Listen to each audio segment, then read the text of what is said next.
artists, and welcome back to my channel. My name is Margot Halleck, and in today's video, I'm going to be doing my very first art haul unboxing. So I'm really excited because I ordered this big box of new supplies, which include new papers that I haven't tried yet, some new watercolors, some new brushes, just a whole bunch of different things that I'm really excited to jump into. So without further ado, strap yourselves in. That sounds really weird. Okay, no, don't strap yourselves into anything. Grab a cup of coffee and let's open this baby.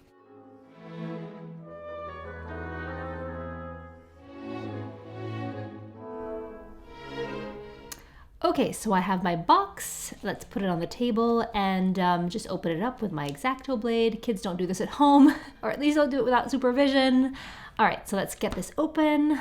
All right, so what do we have in here? We have a chip chart from Daniel Smith. So I ordered this because I wanted to test drive a bunch of different colors and see what their entire range is like. Then we have our watercolors. So I have a couple of new tubes, some new colors, some refills, a bunch of different colors that I want to try out. So the majority of these tubes are Winsor and Newton. I have one Daniel Smith, but we'll get to that later. And then I have some new watercolor blocks as well as some paintbrushes. So we'll dive right into the paints first and then work our way through everything else. Most of what I bought was from Winsor and Newton, but I did pick up one tube of a special Daniel Smith Primatech color, which looked really appealing to me on the photos. So for the Winsor and Newton tubes, I have two refills of my absolute favorite blues, which are Indigo and Prussian Blue. But I ventured outside of my usual and picked up two new colors, a Cobalt Blue and a Phthalo Turquoise.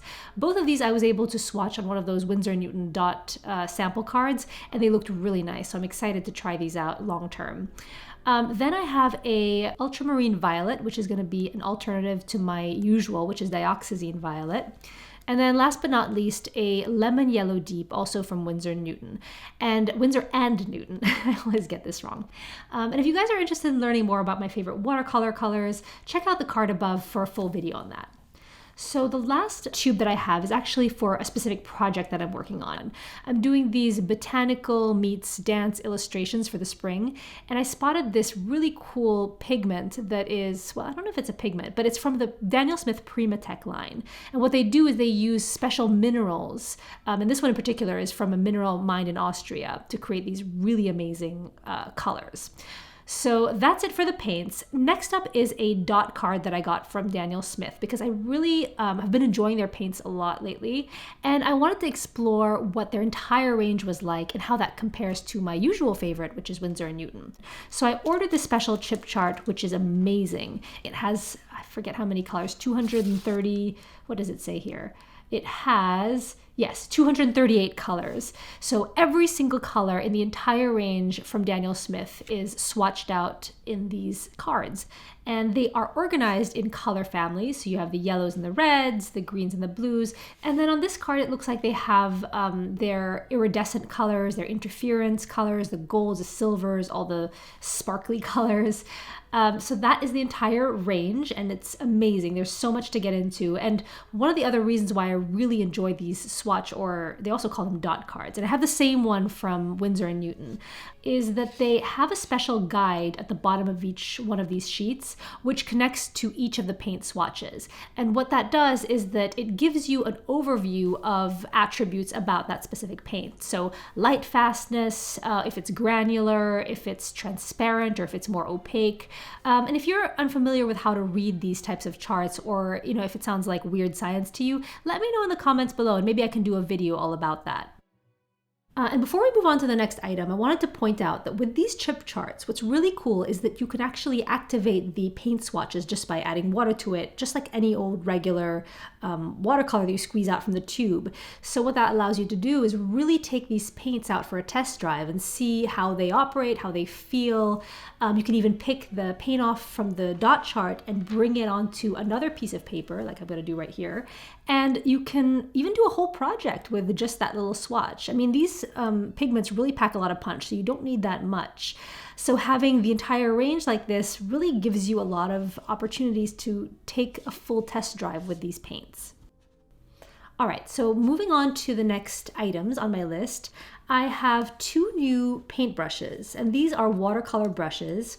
They are from Princeton's Aqua Elite range of brushes, and these are some absolutely fantastic watercolor brushes. I cannot speak highly enough about them. They have amazing snap, and when you're talking about watercolor brushes, snap basically means that the bristles snap back to their original form, and you can see how it's doing that there perfectly. It's snapping back, and that's going to be very helpful when you're doing detail work. Now, no matter where I get my brushes from, once I come home, I like to dip them in some water and really check that all the bristles are undamaged and that they're all pointing in the right direction, and in this case, forming a nice sharp tip. That's what I'm looking for here. And then I forgot to mention that these are number 8 and number 10 round brushes. So moving on, let's move on to the papers. And for this, I have 3 watercolor blocks, one of which is a refill and 2 new ones, which I haven't used before. So we have Stonehenge Aqua Cold Press and Stonehenge Aqua Hot Press. And then another company, which is kind of an obscure company called Baohong. But they've been getting a lot of press lately and people raving about their paper. So I decided that, I wanted in on the action too. So this pad is actually a little bit larger than the Stonehenge, so you have a little bit more surface area to work from. And I think it has a little bit more of a texture to it, so it's a cold press paper. Okay, so let's open up the Stonehenge cold press first. I've got my X-Acto knife again, and let's take off this plastic and see what we've got inside. And I basically bought this paper because I had tried their hot press version before recently. So I figured that since I loved that one so much, it was worth trying out the cold press version too. So let's open up this first page and check. Oh, so there's a little paper inside. I've never seen this before that has instructions actually for how to operate, if you want, a watercolor block, which is great if you're a beginner, I guess. So first impressions is that the texture is pretty typical to what you'd find for a cold press. So it's a little bumpy and rough, but I would say that it's not as textured as, or not as pronounced in texture as the Arches cold press. So I have both the Stonehenge hot press and the cold press side by side. And unfortunately the camera is not picking it up, but there is a significant difference in texture between these two. The last one on our list is the one by Baohong. And this one is arguably the one that I'm most excited to check out because, I know nothing about this paper. It's like the mystery prize. So let's open it up and see what all the fuss is about. So it has a blue cover sheet to protect the contents and the main paper. And what's interesting is this actually shipped out with this little, I thought it was a tea packet at first, but I think it's like a little bone folder that you can use to separate all of the pages on the block. So let's open it up, and I think it's in the shape of a leaf. Aw, how cute. So let's try to open up the pad and separate the first page and take that off. Usually I use my trusty bone folder that I always have hanging out on my desk. But today, since I was provided this cute little leaf to separate my pages, I will try using that. So let's try to find, okay, where's the separation? Okay, right there. So let's insert the leaf in that top, why can't I find, okay, there. Finally, I got it into that hole.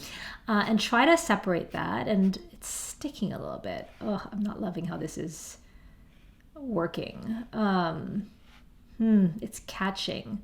Okay, so I say no to the leaf. I'm gonna go back to my bone folder because I trust that way more. And yeah, my bone folder just does a much better job at this, and it's not sticking anymore and tearing the edges. So that's a no for me on the leaf, but let's check out what the actual paper is like. Ooh, so the paper is really cushy and very cottony and has a very distinct grain, which is very unique to it. It's not like the Arches, it's not like the Legion, it just has its own personality. And so the first thing that really strikes me about this is how cushy and how cottony this paper is. And I suspect that it's going to absorb the water and the watercolors really well. So to round up, we have our 3 papers, starting with the Legion Stonehenge Hot Press, which is the smoothest of the 3 papers that I ordered. Then we have Legion Stonehenge again, but this time cold press with more texture built into it. And then finally the Baohong, which is the question mark. We'll see how this one performs. And that's it.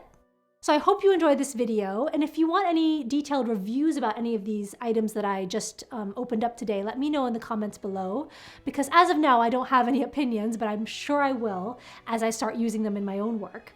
As always, thank you so much for watching, and I'll see you next time.